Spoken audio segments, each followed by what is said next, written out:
Tab open झालं.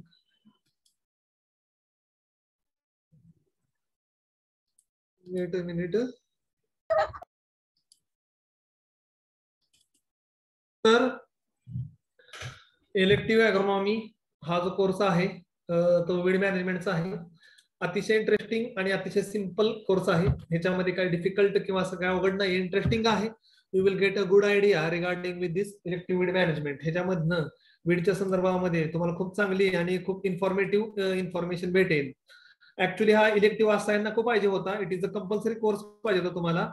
But unfortunately, university had decided as elective because if you comparing the losses caused by the weed management, जर weed managementच्या through जे losses cause होता ते जर बघितलं तर तुम्ही पाहचाल की 30 ते 35% इल्ड रिडक्शन हे वीड मॅनेजमेंटमुळे होतं. 30 ते 35% जे आहे इल्ड रिडक्शन ते वीड मॅनेजमेंटमुळे होतं. आणि जर डिसीज आणि पेस्टचा अटॅक झाला तर इल्ड रिडक्शन फक्त होतं 15 ते 20%. म्हणजे वीड मॅनेजमेंटमुळे किंवा वीड जर कंट्रोल वेळेमध्ये केलं नाही तर क्रॉप बरोबर त्याचं कॉम्पिटिशन होतं. आणि त्याचं क्रॉप बरोबर कॉम्पिटिशन झाल्यामुळं क्रॉपचं उत्पादनामध्ये 35 ते 40% उत्पादन कमी येऊ शकतं. आणि जर एखाद्या क्रॉपवर पेस्ट आणि डिसीजचा अटॅक झाला आणि तो जर वेळेत कंट्रोल नाही झाला तर क्रॉपची इल्ड फक्त 20 ते 25% कमी होते, 15 ते 20% कमी होते. So weed has a very pronounce effect on the crop growth and development.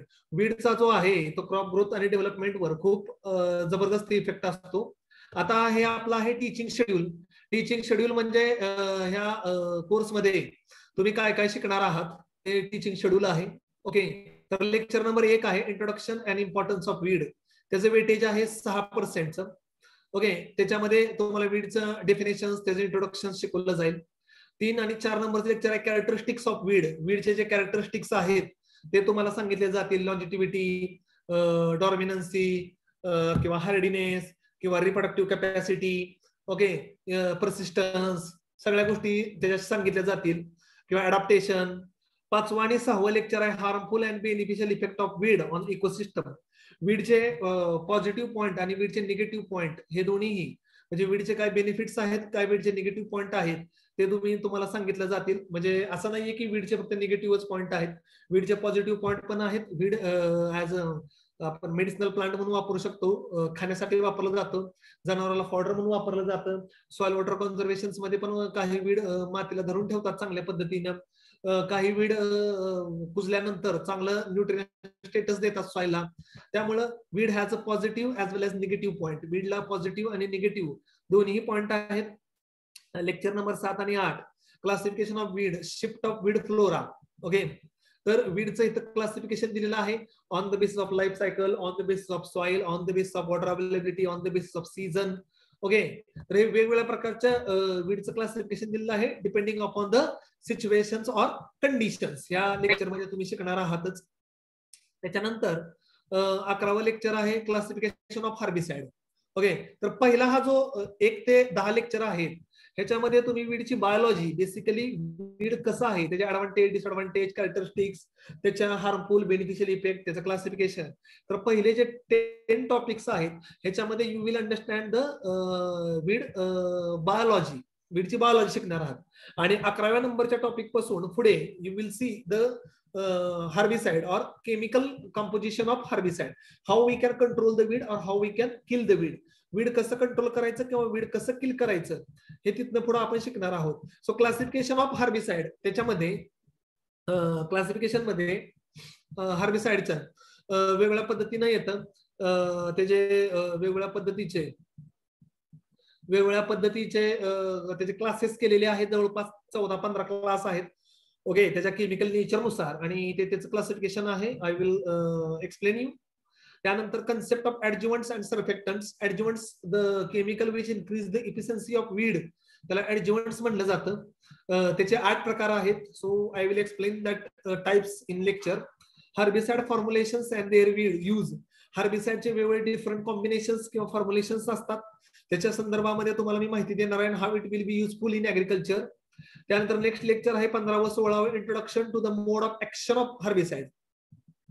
Introduction आणि हर्बिसाइडचं mode of action. So how a herbicide actually kill the weed. एखादं हर्बिसाइड वीडला ऍक्च्युअली कशा पद्धतीने किल करतं हे याच्यामध्ये तुम्हाला शिकायला मिळेल किंवा समजायला मिळेल किंवा अनुभवायला मिळेल. Okay, how it will affecting on the वीडवर कसं इफेक्ट दाखवतं किंवा कसा वीडला किल करतं, म्हणजे फोटोसिंथेसिस ब्लॉक करणे असेल किंवा अमायनो ऍसिड सिंथेसिस ब्लॉक करणे असेल किंवा जे त्याची जी सायक्लिक नॉन सायक्लिक फोटोफॉस्फोरिलेशन असते ते स्टॉप करणं असेल किंवा पिगमेंट इनहॅबिटर असेल, त्याचा कलर चेंज करणे असेल, क्लोरोफिल डिस्ट्रॉय करणे असेल, तर त्याचे टाइप्स आहेत ते तुम्हाला मी सांगेन. जवळपास 6 ते 7 प्रकार आहेत. By that thing the weed can be sorry herbicide can kill the weed, त्याला म्हणायचं मोड ऑफ ऍक्शन. त्यानंतर 17 number lecture introduction to the herbicide selectivity. Okay, तर हार्बिसाइडची सिलेक्टिव्हिटी, मग कुठल्या क्रॉप मध्ये कोणता हार्बिसाइड वापरतात, selective means what, non selective means what, त्याचा जो मोड ऑफ ऍक्शन आहे. ओके, तर त्या मोड ऑफ ऍक्शन्स मध्ये हे येतं. ट्रान्सलोकेटेड म्हणजे काय, कॉन्टॅक्ट हार्बिसाइड म्हणजे काय, what is mean by soil sterilant, what is mean by soil fumigants. So all this information you will know in herbicidal selectivity. त्यानंतर lecture number 18 and lecture number 19, allelopathy and its application in weed management. So allelopathy means there are some chemicals which are secreted by the weed roots, okay, or weed plant into the soil, and because of that chemical the nearby that weed, the normal plant growth is restricted.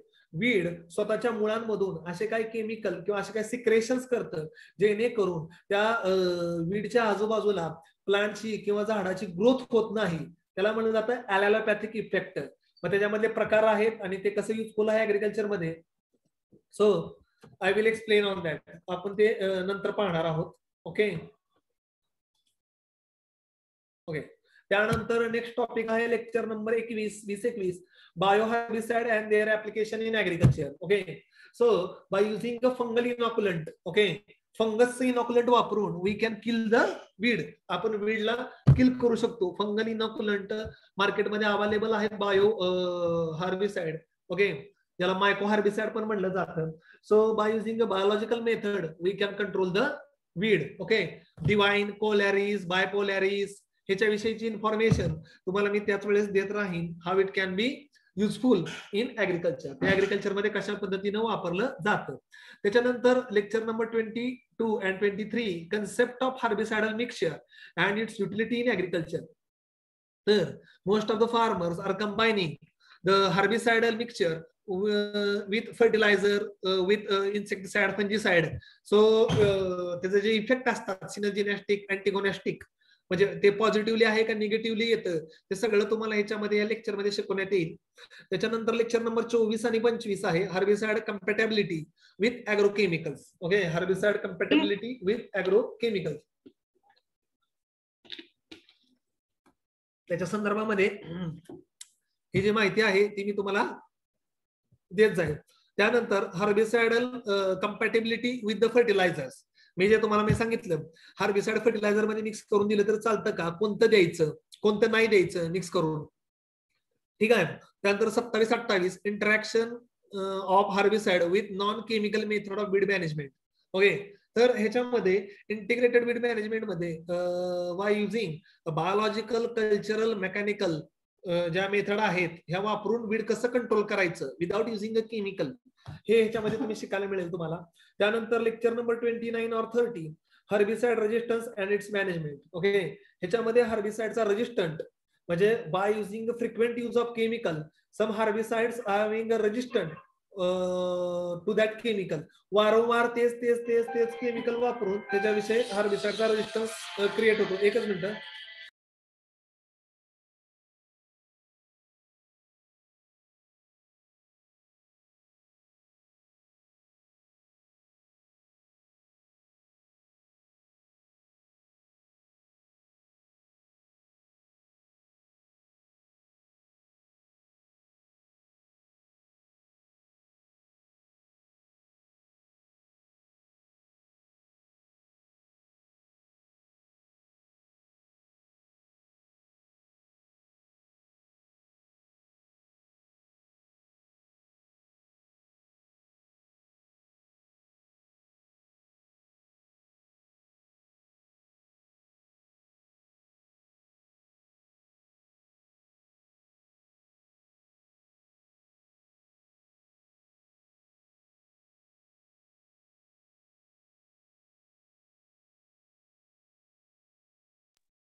This is about the theoretical information about the weed management. Okay. आणि practical मध्ये तुम्ही काय शिकणार आहात हे मी तुम्हाला सांगतो. Practical मध्ये पहिले येणार आहे आयडेंटिफिकेशन ऑफ वीड. ओके. तर या आयडेंटिफिकेशन ऑफ वीड मध्ये आपण जे आहे, एकच मिनिट, आयडेंटिफिकेशन ऑफ वीड मध्ये वीडचे ते कुठल्या लाईफ सायकल काय आहे, ते कुठं उगवून येतं, कसं उगवून येतं, कशा पद्धतीनं ते येतं, हे आपण पाहणार आहे. एकच मिनिट.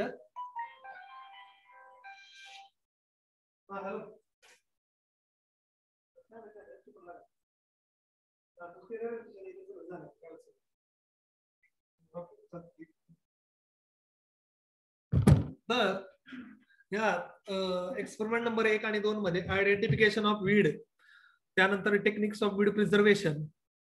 ओके. तर तुम्हाला एक वीड अल्बम बनवावा लागेल आणि तो वीड अल्बम कसा बनवायचा ह्याच्या संदर्भामध्ये मी तुम्हाला माहिती देईनच. तर तुम्हाला फील्डमध्ये वीड गोळा करून ते ड्राय करून त्याचा एक वीड अल्बम बनवावा लागेल. सो तुम्हाला कंपल्सरी एक वीड अल्बम बनवावाच लागेल. Study of losses caused by the weed, वीडमुळे कोणते कोणते लॉसेस होतात हे एक प्रॅक्टिकल आहे, पण ते आपल्या थिअरीमध्ये कव्हर होते, त्यामुळे मी काय ते डबल शिकवणार नाहीये. त्यानंतर बायोलॉजिकल इम्पॉर्टंट वीडची जे महत्वाचे वीड्स आहेत विच इज व्हेरी नॉक्सियस, म्हणजे हराळी, लवाळा, सिलोसिया, कोंबडा, हे जे वीड आहेत which is very difficult to control, त्यांची बायोलॉजी आहे, त्यांना कसं कंट्रोल करायचं त्याच्याविषयीचं प्रॅक्टिकल आहे. Study of herbicidal formulation and herbicidal mixture. Okay. तर हार्बिसाइडचं फॉर्म्युलेशन आणि हार्बिसाइडचं मिक्सचर ह्याचं एक प्रॅक्टिकल आहे. त्यानंतर study of herbicide in relation to the agrochemical. Okay. हार्बिसाइडचं ॲग्रोकेमिकलशी रिलेशन हा एक टॉपिक आहे. ओके. त्यानंतर phytotoxic symptoms of crop and its management, जर चुकून क्रॉपवर वीडचं अंश पडले तर त्याचे कसे मॅनेजमेंट करायचे त्याच्याविषयीचा हा आहे phytotoxicity. Method of herbicidal application. Okay. Herbicide ऍप्लिकेशनच्या मेथड्स आहेत. इंजेक्शन मेथड असेल, स्प्रेइंग मेथड असेल, किंवा डस्टिंग असेल, किंवा फर्टिगेशन असतील, त्या वेगवेगळ्या मेथड दिलेल्या आहेत. Herbicide application equipment and their calibration, जे वेगवेगळ्या प्रकारचे स्प्रेयर असतात, hand operated, battery operated, power sprayer असतील, HTP असतील, त्याचा कसा वापर होतो आणि how it will be useful in agriculture, कोणतं केमिकल वापरायसाठी कोणतं यूज करायचं त्याच्या संदर्भामधलं आहे. कॅल्क्युलेशन ऑफ हार्बिसाइडल डोस, हार्बिसाइडचा डोस कशा पद्धतीनं कॅल्क्युलेट करायचा तो ह्या टॉपिक मध्ये तुम्ही शिकणार आहात. कॅम्प्युटेशन ऑफ डिफरंट वीड इंडायसेस, जे वेगवेगळे वीडचे इंडायसेस आहेत वेगवेगळ्या पद्धतीचे, त्याच्या संदर्भामधला हा जो पॉइंट आहे तो ह्याच्यामध्ये तुम्ही शिकणार आहात. ओके. वीड इंडायसेस म्हणजे वीड कंट्रोल इफिशियन्सी आणि त्याच्या संदर्भामधलं, आणि visit to weed management experiment, आणि एक जे आहे ती वीड मॅनेजमेंट एक्सपेरिमेंटची विजिट आहे. अशा रीतीनं एवढा तुमचा थेअरीचा सिलेबस आहे. ओके. तर आता आपण जी आहे ती आपली डेफिनेशन पाहूया. पहिल्या टॉपिक मधली, weed any plant grown out of the place. Okay. Weed म्हणजे काय, एखादं plant out of the place उगवून आला असेल, म्हणजे जर ज्वारीचं शेत आहे आणि त्याच्यामध्ये जर बाजरी उगवून आली तर ती वीड कन्सिडर केली जाईल. आपण पेरलंय काय, ज्वारी, उगवून समजा चुकून बाजरीचं आलं, एखादं मागच्या वर्षीचं बियाणं जडलेलं असेल, it is considered as a weed. Any plant not सोन बाय द फार्मर, जी गोष्ट शेतकऱ्यानं पेरलेली नाही आणि उगवून आलेला आहे त्या सगळ्याला वीड म्हणलं जातं. महाराळी, लवाळा, काँग्रेस, कोणतंही असू दे. There are 13,000 species of weed. 30,000 वीडच्या स्पीसीज आहेत. त्यापैकी 18,000 हार्मफुल आहेत आणि 12,000 बेनिफिशियल आहेत. आलं लक्षामध्ये, ते सांगेन मी तुम्हाला. Weed are the plant which grow where they are not wanted. Weed हे असे प्लांट असतात की अशा ठिकाणी उगवून येतात की ज्यांची गरज नसते पण ते येतात. तर ही सगळ्यात फेमस डेफिनेशन आहे जेथ्रो टूलनी 1731 साली दिलेली होती. Okay. So first coin the term weed in a book. तर वीड हा जो शब्द आहे हा जेथ्रो टूल या सायंटिस्टनं हॉर्स होईंग हजबंड्री, ओके, ह्या पुस्तकामध्ये पहिल्यांदा वापरलेला होता वीड हा शब्द. पुस्तकाचं नाव लक्षात ठेवा, हॉर्स होईंग हजबंड्री. आणि जेथ्रो टूललाच फादर ऑफ टिलेज म्हणलं जातं. ओके. तर तो MPSC किंवा MCR जे अभ्यास करणारी मुलं मुली आहेत त्यांनी हे लक्षात ठेवा किंवा लिहून घ्या. जेथ्रो टूलनं पुस्तक लिहिलं हॉर्स होईंग हजबंड्री, आणि त्यामुळं त्यांना फादर ऑफ टिलेज म्हणलं जातं. त्याच्याबरोबरच त्याच पुस्तकामध्ये त्यांनी पहिल्यांदा वीड ह्या शब्दाचा उल्लेख केलता टर्मचा. ओके, ठीक आहे, लक्षात ठेवा. So weed are the plant which is grown where they are not wanted. जिथं गरज नसताना ते उगवून येतं शेतामध्ये, त्यालाच आपण वीड असं म्हणतो. Weeds are non strangers to the man, no strangers to the man. They have been there ever since the farmer started to cultivate the crop about 10,000 BC and undoubtedly recognized as a problem for the beginning. Any plant in the field other than his crop become a weed. Okay, मी जे मगाशी तुम्हाला सांगितलं की weed हे काय माणसाला जुनं नवीन नाहीये. जेव्हापासून आपलं ऍग्रिकल्चरचं कल्टिवेशन चालू आहे त्यावेळेसपासूनचं वीड आहे. 10,000 BC पासून आहे. बरोबरच आहे ना, क्रॉप लावलं म्हणजे त्याच्या बरोबर वीड पण उगवून येणारच आहे. ओके, त्याच्यानंतर any plant in a field other than the crop become a weed. जर एखाद्या शेतामध्ये जे क्रॉप लावलंय ते सोडून जर दुसरं क्रॉप उगवून आला असेल तरी सुद्धा आपण त्याला वीडच असं म्हणलं जातं. Again, the characteristics of certain weed species are very similar to that of wild plant in their region. Some of the crop, for example, including the wheat of today, are the derivatives of the wild grasses. Man has further improved them to suit his own taste and fancy. म्हणजे तसं पाहायला गेलं तर सगळे आपण जे crop आता खातोय, ज्वारी, बाजरी, तूर, मूग, मका, उडीद, सोयाबीन, ऊस, कुठले घ्या, सगळे हे पूर्वीच्या काळी वीडच होते. ओके, बऱ्याच जणांची फॅमिली ग्रॅमिनियासिस होती. पण काय झालं, ज्या गोष्टीची चव, टेस्ट माणसाच्या जिभेला आवडली त्यांनी ते अंडर कल्टिवेशन आणलं, त्याची शेती करायला चालू केली. ओके, किंवा जे गोष्ट खाल्ल्यानंतर माणसाला कुठलाही त्रास झाला नाही, म्हणजे पोटदुखी असेल किंवा शारीरिक कुठले त्रास झाले नाहीत, ज्याची चव लोकांना आवडली, ते अंडर कल्टिवेशन आणल्यामुळं त्याला क्रॉप झाला. आता विचार करा, ज्वारी हे गवतच आहे, ग्रॅमिनियासिस फॅमिली आहे, तरी पण ते जे आपल्याला चव आवडते आपण खातो. ऊस काय आहे, गवतच आहे एक प्रकारचं, पण त्याची चव आणि त्याचा गोडवा असल्यामुळे त्यापासून आपण साखर तयार करतो. ठीक आहे, so you can say that crop can be weed. Okay, crop आपण वीड म्हणूच शकतो, तसं काय विषय येत नाही, फक्त अंडर कल्टिवेशन आणल्यामुळं त्याला आपण क्रॉप असं म्हणलं जातं. Even today they are crossed with the wild varieties to transfer the desirable characteristics such as drought and disease resistance. आजकाल सुद्धा बरेच वीड जे आहेत ते क्रॉप बरोबर क्रॉसिंग केलं जातं, जेणेकरून वीड मधलं जे डिझायरेबल कॅरेक्टरिस्टिक्स आहेत, जे चांगल्या कॅरेक्टरिस्टिक्स आहेत, म्हणजे उदाहरणार्थ ड्रॉट रेजिस्टन्स असेल, डिसीज रेजिस्टन्स असेल, पेस्ट रेजिस्टन्स असेल, ते प्लांट मध्ये यावं म्हणून ते केलं जातं. So the weed are being with essential component of the native and neutralizing the flora, but in the course of time these plants are well placed in new environment by consciously or unconsciously efforts of men. चुकून बऱ्याच वेळा काय झालं, weed जे आहेत ते माणसांच्या बरोबर, म्हणजे त्यांच्या खाण्यातनं, त्यांच्या ट्रॅव्हलिंग मधनं, त्यांच्या शरीराला चिटकून किंवा त्यांच्या कुठल्याही मार्फत एका जागेवर दुसऱ्या जागेवर ते स्प्रेड झाले. ओके, किंवा ज्याला आपण डिस्पर्शन म्हणतोय ते आपण पुढे शिकणारच आहोत. Okay, these plants are well placed in new environment by a consequences or unconscious effort. Hence, it is considered that many weed principally originated from two important and major arbitrarily defined group. Okay, तर weed जे आहे ते दोन प्रकारे दिले जातात. Difference by man conscious effort. Okay, माणसाकडून spread झाले by invention of plant into man created habitat. आणि आता बऱ्याच वेळा माणसांच्या एफर्टमुळे तुम्ही माणसाने कसं काय स्प्रेड केली. आता विचार करा, एका शेतामध्ये गवत आहे, हराळी आहे किंवा लव्हाळ आहे, त्यामध्ये समजा तुम्ही नांगरलं ट्रॅक्टरने आणि नांगर बाहेर काढला आणि दुसऱ्या शेतामध्ये नांगर लावला. आता त्या हराळीची जी मुळं आहे, त्या हराळीचे जे बियाणं आहे किंवा त्या लव्हाळ्याच्या ज्या गाठी आहेत त्या एका शेतातून दुसऱ्या शेतामध्ये जातात. आता नियम असा आहे की if you want to move implement from one field to another field, तुम्हाला जर एका शेतातनं दुसऱ्या शेतामध्ये इम्प्लिमेंट जर न्यायचं असेल, so you have to clean that implement. त्या इम्प्लिमेंटला लागलेले गवताचे तुकडे, गवताचे रूट्स, गवताच्या गाठी, गवताचे वीडचे सीड सगळं साफ करायचं असते, त्याची माती काढायची असते, ते इन्स्ट्रुमेंट क्लीन करायचं असते, इम्प्लिमेंट क्लीन करायचं असते आणि मग दुसऱ्या शेतामध्ये वापरायचं असते. आपण काय करतो, एका शेतातून नांगरतो, दुसऱ्या शेतामध्ये, तिसऱ्या शेतामध्ये, so it can be spread all over the field. पण असंही नाहीये की लोकांना माहित नाही. दुसरी कॉन्शियस इफेक्ट आहे की बांधावर गवत उगवून येतं. All of you have know that. बांधावर जे आहे ते गवत उगवून येतं, सर्वांना माहिती आहे. लोक काय करतात, शेतामधले वीड क्लिअर करतात, बांधावरची वीड कंट्रोलच करत नाही ती. बांधावरची वीडचे सीड पुन्हा फील्डमध्ये येतात आणि स्प्रेड होतात. त्याच्यामुळे सुद्धा वीड कंट्रोल करणं हे खूप डिफिकल्ट जातं. By invention of plant into the man created habits. In the world, there are 13,000 weed species. Out of these, 18% cause damage to the crop. मी तुम्हाला मगाशी पण सांगितलेलं होतं की जगामध्ये जवळपास 30,000 ह्या वीडच्या स्पेसीज आहेत आणि त्यापैकी 18,000 ज्या स्पेसीज आहेत त्या डॅमेज क्रिएट करतात. ओके, म्हणजे प्लांटशी न्यूट्रिएंट बरोबर किंवा त्याच्या लाईट बरोबर, त्यासाठी वॉटर बरोबर ते कॉम्पिट करतात आणि त्यामुळे काय होतं, इल्ड जे आहे किंवा कमी होतं. विचार करा 30,000 आहेत.